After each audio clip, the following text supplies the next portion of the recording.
82문. 사람은 하나님의 계명들을 완벽하게 지킬 수 있습니까? 답.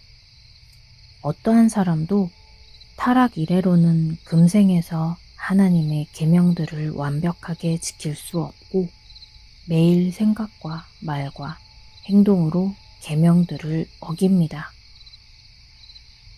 관련 말씀입니다.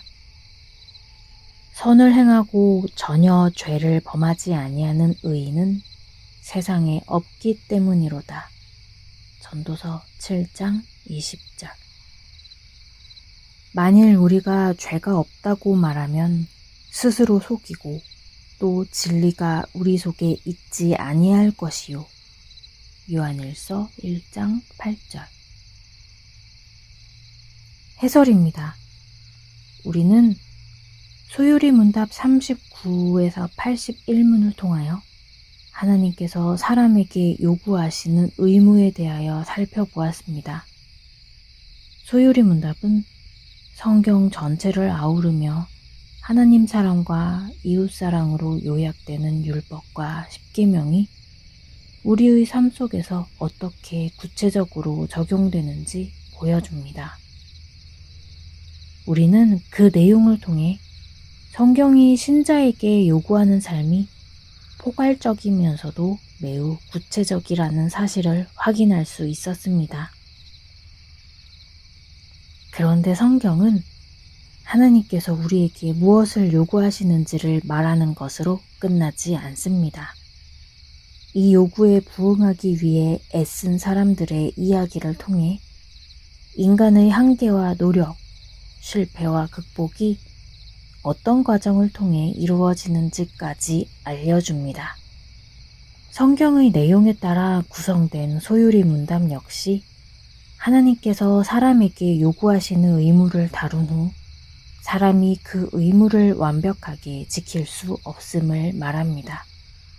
그리고 그런 인간을 구원의 길로 인도하시기 위해 하나님께서 마련해 주신 구원의 방법까지 소개합니다. 소요리 문답 82문은 바로 그 전환점에 있습니다. 39에서 81문까지 다룬 하나님의 요구를 인간이 완벽하게 충족할 수 없음을 밝힘으로써 이후에 은혜의 수단들이 소개될 수 있도록 길을 열어줍니다. 18문은 사람의 전 속성이 타락해 들어간 상태의 죄악됨으로 인해 부패했다고 말합니다. 사람이 지니는 모든 속성이 부패했다는 것은 사람이 지니는 모든 속성이 부패하여져서 죄를 안 짓는 것이 불가능하고 온전한 거룩함이 어디에도 없다는 말입니다. 물론 사람이 착한 일을 전혀 할 수 없는 것은 아니나 그 착한 일도 오염된 상태로 합니다. 즉, 타락한 사람은 절대적으로 순수한 의미에서 착한 일은 하지 못합니다. 첫사람 아담은 처음에는 죄가 없었지만 곧 죄를 지었습니다.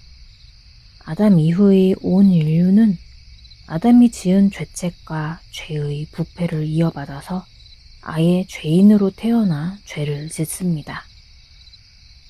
인간은 전 속성이 부패한 죄인이기 때문에 자연스레 죄를 지으며 매일같이 생각과 말과 행동으로 계명들을 어깁니다. 따라서 하나님의 계명들을 완벽하게 지킬 수 있는 사람은 없습니다.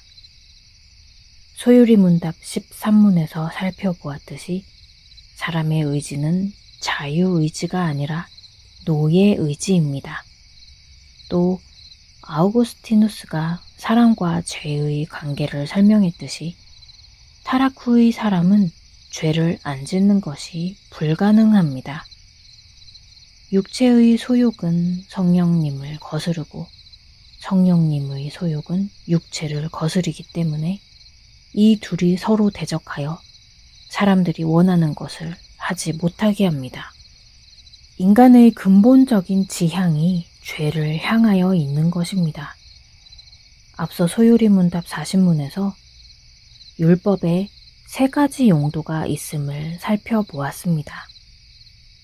첫째는 세속적 용도로서 율법은 악을 억제하고 선을 권장합니다. 둘째는 몽학 선생의 용도로서 율법은 사람들을 예수 그리스도께로 인도합니다. 셋째는 규범으로서의 용도로서 율법은 신자들이 어떻게 살아야 하는지 알려줍니다. 여기서 두 번째 몽학 선생으로서의 용도에 대하여 좀 더 살펴보겠습니다. 신자는 율법을 통해 죄의 의미와 인간의 한계를 깨닫습니다. 율법은 몽학 선생이 어린아이를 가르치듯 사람이 율법을 완벽하게 지킬 수 없어 죽어야 한다는 사실을 가르칩니다. 그리고 그 가르침을 통하여 사람들이 예수 그리스도를 바라보도록 이끕니다. 사람들은 하나님의 율법대로 살려고 시도해보면서 그 율법을 다 지킬 수 없음을 뼈저리게 깨닫고 그러한 자신들의 죄를 대신하여 십자가에 죽으신 예수 그리스도를 구주로 믿게 되는 것입니다. 소유리문답 39에서 81문은 십계명을 중심으로 하나님께서 사람에게 요구하시는 의무에 대하여 말합니다. 십계명은 우리의 삶이 어떠해야 하는지를 가르쳐 줍니다. 분명히 십계명은 우리의 삶을 인도하는 등불과 길입니다. 그런데 소유리문답 82문은 사람들이 하나님의 계명들을 완벽하게 지킬 수 없는 존재라고 분명히 말합니다. 그럼으로써 사람들이 모두 예수 그리스도를 바라보아야 할 필요가 있음을 알려줍니다. 이제 앞으로 이어지는 문답들은 예수 그리스도에 대한 믿음과 생명에 이르는 회개, 그리고 은혜의 수단들을 다룰 것입니다. 성경에는 사람들의 범죄로 인한 무서운 심판의 이야기들이 기록되어 있습니다. 하나님께서 대홍수를 통하여 숨쉬는 모든 생물을 심판하셨을 때 그 이유는 이 세상에 사람의 죄악이 가득하고 사람이 생각하는 모든 계획이 항상 악하기 때문이었습니다. 또 하나님께서는 소돔과 고모라에 대한 부르짖음이 크고 그 죄악이 심히 무거웠기 때문에 그 지역의 도시들을 유황과 불로 심판하셨습니다. 그리고 가나안으로 진군한 이스라엘은 그 땅에 죄악이 가득 찼기 때문에 하나님으로부터 그 모든 백성을 진멸하라는 명령을 받았습니다. 그러나 하나님께서는 진노 중에라도 긍휼을 잊지 않으시는 분이십니다. 대홍수에서 간신히 살아남은 노아가 하나님께 제단을 쌓고 번제를 드렸을 때 하나님께서는 그 중심에 다음과 같이 이르셨습니다. 내가 다시는 사람으로 말미암아 땅을 저주하지 아니하리니 이는 사람의 마음이 계획하는 바가 어려서부터 악함이라. 내가 전에 행한 것 같이 모든 생물을 멸하지 아니하리니. 창세기 8장 21절. 하나님께서 긍휼을 베푸시는 이유는 사람이 착해서가 아닙니다. 하나님께서는 사람의 마음이 계획하는 바가 어려서부터 악하다는 사실을 너무나 잘 알고 계십니다. 사람은 태어나 자라면서 악을 배우는 것이 아니라 악을 가지고 태어납니다. 그러니 매일 하나님의 계명들을 어길 수밖에 없습니다. 그런데도 우리의 체질을 아시며 우리가 단지 먼지뿐임을 기억하시는 하나님께서는 사람을 구원하시어 선하게 만드시는 일을 쉬지 않으십니다. 바울은 로마서 1장에서 의인은 하나도 없고 선을 행하는 자도 하나도 없다고 말합니다. 사람의 목구멍은 열린 무덤이고 혀는 속임을 일삼으며 입술에는 독사의 독이 있고 입에는 저주와 악독이 가득하고 발은 피 흘리는데 빠릅니다. 율법의 행위로 하나님 앞에서 의롭다 하심을 얻을 육체가 하나도 없습니다.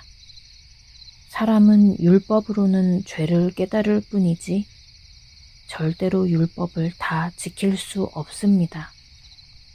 우리는 율법 외에 나타난 하나님의 한 의, 즉 예수 그리스도를 믿음으로 말미암아 모든 믿는 자에게 미치는 하나님의 의를 바라보아야 합니다.